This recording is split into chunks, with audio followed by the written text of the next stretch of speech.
Oke, selamat malam semuanya. Salam hebat luar biasa. Dan seperti biasa pada malam hari ini, saya barusan potong rambut ini ya. Oke, dan malam hari ini saya pengen sharing satu hal. Ini sangat penting bagi saya. Saya nggak banyak ngomong, saya cuma ngomong satu pertanyaan. Dan ini mungkin juga akan menjawab keraguan-keraguan dari para peserta webinar.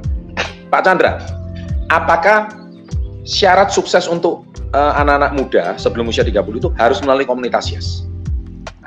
Saya langsung jawab dengan lantang, jawabannya tidak. Banyak jalan menuju sukses. Ibaratnya banyak pepatah bilang banyak jalan menuju Roma. Ya, ada orang mau ke Roma itu bisa lewat Italia, bisa lewat Amerika, bisa lewat Eropa, bisa lewat benua Afrika. Banyak jalan menuju ke Roma. Jadi tidak harus melalui satu komunitas Yes. Ya, jadi saya perjelas tidak harus gabung komunitas Yes. Ya, tidak harus. Ya, tidak harus Anda mau sukses sebelum usia 30 harus melalui komunitas Yes, tidak harus. Banyak jalan menuju sukses sebelum usia 30. Tapi, saya belum selesai bicara. Tapi, kenapa saya bilang saya belum selesai bicara? Tapi, Anda kalau mau sukses sebelum usia 30, banyak cara. Tapi ada 4 syarat. Kalau Anda bisa penuhi 4 syarat ini, ya silakan Anda nggak usah gabung komunitas Yes. Tapi kalau 4 syarat ini Anda nggak punya, kenapa Anda tidak coba di komunitas Yes? Ya, 4 syarat itu apa saja? Nomor 1, punyakah Anda ayah konglomerat? Tolong jawab saya. Jadi kalau ayah Anda adalah Pak Hermanto Tanoko, manusia 50 terkaya di Indonesia, yang punya Clio, silakan mungkin. Anda nggak perlu ikut komunitas Yes. Kalau ayah kamu yang punya Jarum atau yang punya gudang garam, silakan gitu. Atau ayah kamu hari ini seorang menantunya Pak Tahir gitu ya kan, menantunya Sinarma, silahkan, Anda nggak perlu harus gabung komunitas Yes. Jadi nomor 1, kalau Anda bukan lahir dari keluarga konglomerat, sebutkan sama saya caranya Anda itu bisa sukses dengan modal minim, cuma 2 juta lebih, kemudian perusahaannya udah disiapkan, produknya udah disiapkan, ada 8 keuntungan tadi di awal. Coba jawab saya, ada nggak solusinya seperti itu? Dan siapakah perusahaan yang mau berpartner dengan Anda yang bukan dari background konglomerat? Karena hanya konglomerat yang mau kerjasama sama konglomerat. Nggak mungkin konglomerat mau bekerja sama dengan rakyat jelata. Itu sudah jelas. Paling Anda kalau di perusahaan konglomerat, Anda harus melamar pekerjaan dulu, dan Anda nggak mungkin ketemu sama pemiliknya. Ya, Anda sekarang perhatikan ya, sudah berapa banyak tokoh-tokoh yang luar biasa yang kita undang di channel Success Before 30. Coba Anda, memungkinkan nggak Anda itu bisa langsung ketemu ownernya, apalagi ketemu ketua MPR, ketua partai, pejabat. Yang barusan ini ada 2 ketua partai yang sudah masuk channel kita, satu partai Demokrat Bapak AHY, satu lagi partai PKPI Bapak Dias Hendro-Priyono. Bisa masuk di channel Success Before 30. Ya, itu rasanya kok hampir mustahil gitu. Nah, jadi coba nomor 1 ya, apakah Anda anak konglomerat? Nomor 2, tolong jawab saya syarat kedua. Apakah Anda punya koneksi dengan pengusaha level 5? Apakah Anda punya connection atau jalur khusus, privilege khusus dengan perusahaan-perusahaan yang levelnya besar? Kalau enggak, Anda akan lambat sekali sukses sebelum usia 30. Ada orang pengen coba dengan caranya dia sendiri, silakan. Buka kopi lah, jualan ini. Ya, saya tertarik kemarin Pak Adril itu ngomong satu kalimat tentang passion. Jalankan bisnis sesuai passion. Pak Adril ngomong satu kalimat itu bagus. Dia ngomong apa? Saya usia 17, passion saya itu bukan jual pembalut, tapi saya mau nggak mau jual pembalut. Jual pembalut itu bukan passion atau impian seorang pria. Nggak ada pria manapun yang mau jualan pembalut gitu. Tapi satu hal yang sangat bagus kata-kata beliau adalah, tetapi saya bertanggung jawab terhadap masa depan saya. Dan saya mungkin sama seperti anak-anak muda kalau ditanya gini, passion saya main game, Pak. Oke, kamu main game pakai duitmu sendiri atau duit orang tua? Kalau duit orang tua itu bukan passion menurut saya, itu ngabisin duit orang tua. Hobi saya nongkrong, Pak. Passion saya nongkrong, Pak. Maka saya buka kafe. Itu geli saya dengar kata-kata seperti itu. Kamu buka kafe itu dari modalmu sendiri atau modal orang tua? Gitu. Jangan, anak-anak muda zaman sekarang itu kelemahannya satu. Apa sih susah nulis dirimu jadi CEO di sosial media, dirimu jadi director di sosial media gitu. Iya kan? Padahal dicek juga nggak ada usahanya. Karena sekarang menulis status itu cuma semudah ganti status di sosial media doang. Ketika diverifikasi usahanya nggak ada gitu. Nah itu apakah menurut Anda sebuah kata-kata yang bijak? Menurut saya tidak. Nah jadi nomor 2 ini koneksi, harusnya ini jadi masalah yang besar. Nah Anda kalau mau, siapa yang bisa mengusap betisnya Sandiaga Uno gitu, pakai BMC? Siapa yang bisa memasangkan kalung Keke Lifeforce di lehernya menteri? Nah itu butuh koneksi gitu loh. Anda mau bayar berapa rupiah pun, berapa juta rupiah pun, Anda mau dekati nggak bisa. Kalau mau ke menteri, Anda coba mention aja di IG-nya, nggak bakal dijawab. Anda DM sampai mati pun nggak bakal dijawab, karena beliau nggak pegang IG-nya, IG-nya dipegang admin. Jadi singkat cerita, koneksi itu masalah yang nomor 2. Kalau Anda nggak punya koneksi, kenapa Anda nggak coba Success Before 30? Kenapa Anda nggak coba komunitas Yes?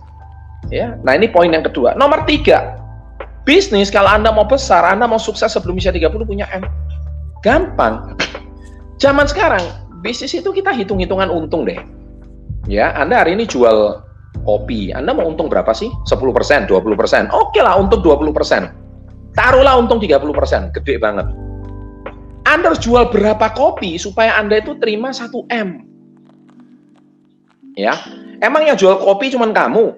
Yang jual pentol bakso cuman kamu, yang jual pangsit mie cuman kamu, yang jual boba cuman kamu? Jual deh. Kadang saya nggak habis pikir dengan anak-anak muda zaman sekarang. Jual clothing cuman kamu? Enggak gitu. Jadi artinya Anda nggak bisa menggunakan kekuatan Anda sendiri. Ya, karena Anda itu nggak nempel sama brand yang kuat. Makanya tadi disampaikan Pak Vino yaitu kolaborasi. Benar. Karena nggak ada brand yang mau kerjasama. Contohnya, brand kamu hari ini mau nggak brand besar menerima brand kamu? Saya rasa nggak ada yang mau. Jadi Anda akan sangat berat kalau bekerja sendiri. Makanya saya selalu tekankan, berpartnerlah dengan perusahaan level 5. Tapi masalahnya perusahaan level 5 siapa yang mau berpartner sama kamu kalau bukan melalui komunitas Yes? Nggak ada perusahaan level 5 yang mau berpartner sama kamu. Kalau enggak ya, aduh, ya jelas nggak mungkin gitu. Ya kan, contohnya gudang garam mempekerjakan Anda. Paling Anda diterima jadi karyawannya doang, itu pun kalau masih ada lowongan. Mau partner bisnis sama kamu, lu siapa gitu loh? Kamu siapa? Ya kan? Kerjaan juga nggak jelas, ya kan? Pak, portofolio bisnis juga baru mulai. Tapi saya heran dengan anak-anak muda zaman sekarang. Pengen cepat sukses, pengen cepat kaya raya, tapi disuruh merintis komunitas Yes nggak mau.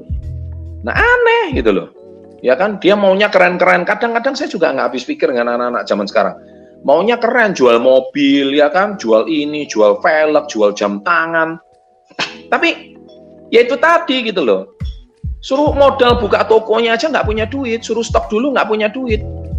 Nah, makanya Anda hari ini, kalau mau di kelas Keke Indonesia ya, Anda bisa nggak beli gudang 2 hektar untuk nampung nates doang gitu loh.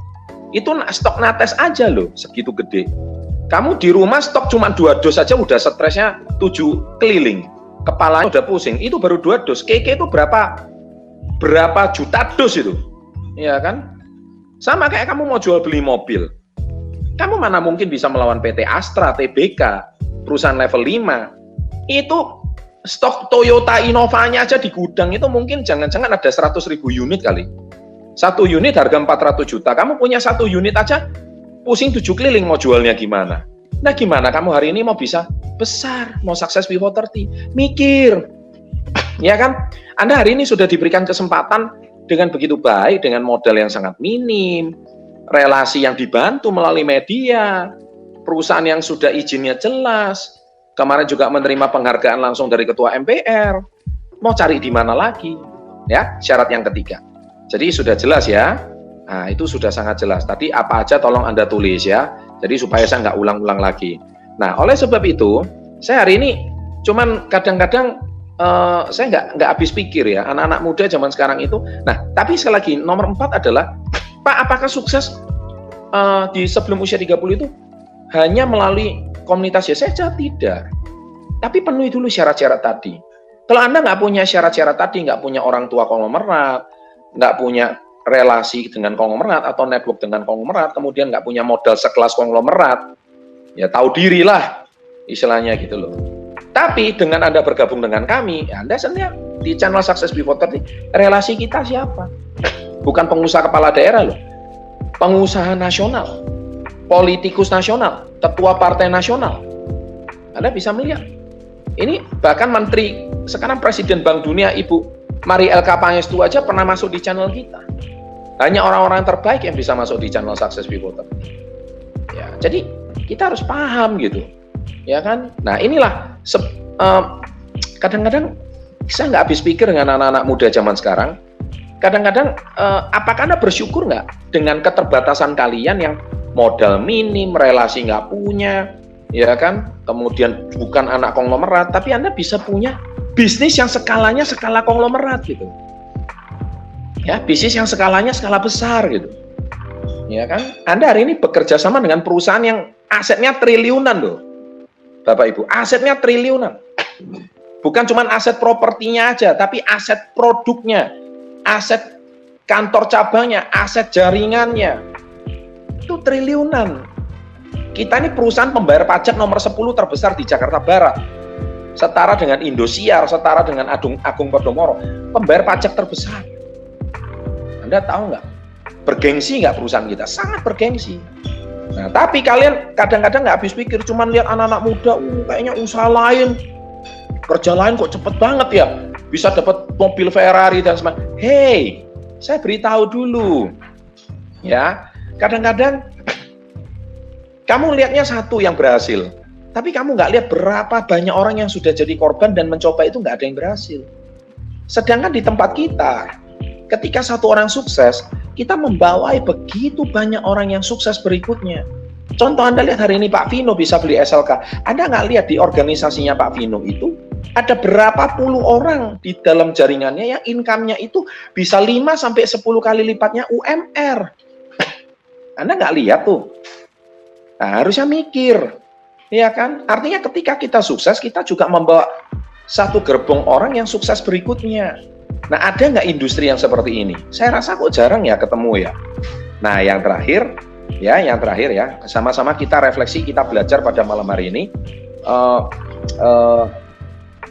Industri kita ini sangat bergengsi. Kita jangan lihat pembalutnya ya. Mungkin bagi sebagian besar anak-anak muda, jual pembalut itu gengsi. Gengsimu itu bisa bayar cicilan motormu nggak sih?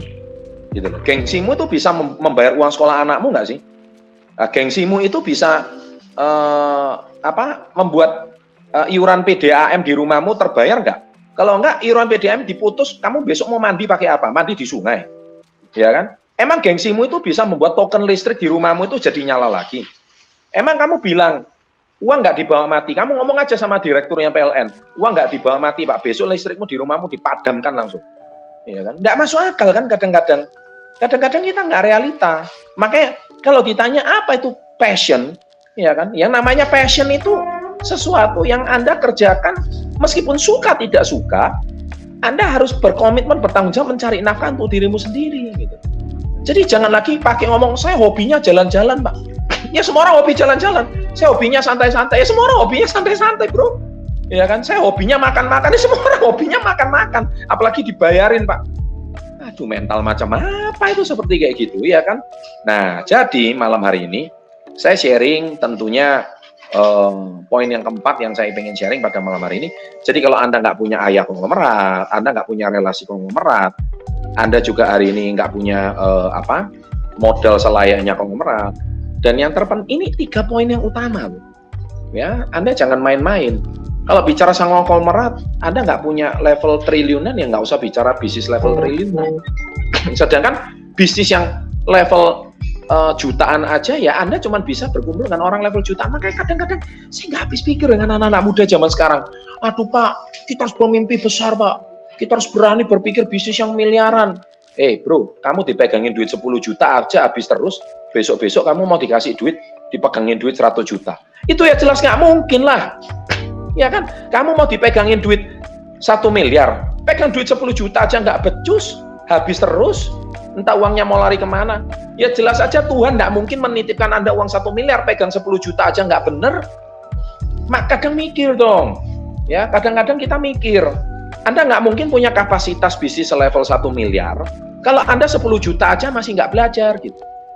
Betul ya? Kadang-kadang kita harus mikir gitu loh. Jadi mulai dari uang 10 juta dulu, kelola dengan benar, bisnis dengan benar, diputar produk dengan benar, ayo digulakan produknya lagi. Setelah dapat income, diputar lagi dengan natesnya, diputar, tambah lama tambah besar, bisnisnya tambah besar. Bukan beli iPhone boba dulu, bukan beli ini dulu. Akhirnya bisnismu macet, hanya untuk memenuhi gengsimu, memenuhi gaya hidupmu yang nggak jelas gitu. Aduh, orang yang bisnis yang pinter tuh produknya, duitnya diputar dulu. 10 juta akhirnya melipat jadi 20 juta. 20 juta melipat jadi 50 juta. 50 juta melipat jadi 100 juta. Akhirnya bisa jadi 1 M. Coba orang-orang miskin. Punya duit 10 juta, dicicilkan iPhone 24 kali. Iya kan? Sekali belinya iPhone terbaru. Kemudian baru cicilan ketiga atau sampai keempat, akhirnya iPhone-nya sudah nggak ada nilainya, jatuh, nggak ada yang punya. Cuman gengsi-gengsi sementara doang. Matilah kau. Iya kan? Nah, jadi pada malam hari ini 4 poin ini tolong Anda renungkan baik-baik ya. Jadi nomor 4 ya, menurut saya itu ya, poin pertama, Anda bukan anak konglomerat, syarat pertama. Kedua, Anda punya relasi konglomerat. Yang ketiga, punya modal selevel konglomerat. Karena hanya konglomerat yang mau kerja sama-sama konglomerat. Nggak usah ngomong konglomerat deh. Pengusaha miliarder di kotamu aja. Mau nggak partner bisnis sama kamu? Belum tentu mau. Ya kan, belum tentu mau. Who are you? Gitu. Ya, hari ini jujur saya pribadi banyak sekali pengusaha-pengusaha besar yang mau ngajak saya kerja sama bisnis, banyak. Saya aja setahun ini menolak proposal bisnis itu entah ada 20 kali kali. Kemarin ada satu pengusaha besar mau ngajak saya kerja sama bisnis, saya tolak. Anda tahu kenapa saya tolak? Menggiurkan nggak tahu orang, menggiurkan. Tapi kenapa saya tolak? Bukan bidang saya, ya kan? Jangan pernah terjun di bidang yang tidak Anda kuasai. You will never be an expert if you didn't do that industry during 10,000 hour. Maksudnya apa? Ini kata-kata seorang yang sangat bijak ya. Jadi bukunya kemarin sudah pernah saya ulas di channel Success Before 30. Anda tidak pernah akan menjadi seorang ahli dan pakar kalau Anda tidak punya 10.000 jam terbang. 10.000 jam. Saya hari ini disuruh masuk ke industri kuliner, saya nggak punya pengalaman. Saya disuruh masuk ke industri transportasi, saya nggak punya pengalaman. Saya disuruh masuk ke industri pharmaceutical, saya nggak punya pengalaman. Saya disuruh masuk ke industri IT, saya nggak punya pengalaman karena saya bukan besar dari industri itu. Nah, that's why saya jarang ketipu. Nggak kayak anak-anak muda sekarang, duitnya ketipu terus. Ya kan? Saya jarang ketipu karena saya sangat selektif, saya sangat hati-hati. Saya lebih baik menolak, tidak. Wah, Pak Chandra orang yang nggak mau ambil peluang bisnis, bukan nggak mau ambil peluang bisnis, Pak. Peluang bisnis datang setiap hari pada saya, Pak. Siapa yang nggak mau kerja sama-sama sekarang, sama saya sekarang? Bahkan, aduh, kalau ngomong peluang bisnis banyak banget yang mau kerja sama bisnis sama saya. Saya tolak semuanya. Kenapa? Karena saya sukses bukan dari industri tersebut, ya. Saya sukses dari bisnis KK Indonesia, yang mana saya tahu industri seluk-beluk industri ini bagaimana membesarkan orang yang dari tidak percaya diri menjadi percaya diri, bagaimana meyakinkan orang yang dari nol sampai hari ini berhasil. Nah, itulah dia. Makanya malam hari ini semoga 4 poin ini bisa membuat Anda lebih yakin. Kalau Anda nggak coba, kenapa tidak? Makanya bersyukurlah Anda anak-anak muda yang ada di komunitas YES ini. Semakin Anda mengikuti webinar ini, semakin Anda paham bahwa ternyata Anda sudah berada di komunitas yang tepat. Anda sudah berada di industri yang tepat. Anda sudah berada di tempat yang tepat. Rasa malam hari ini itu aja yang bisa saya sharingkan. Ya, sukses selalu. Semoga bermanfaat. Go together, grow forever, be the best, go crown 1%, and salam hebat luar biasa.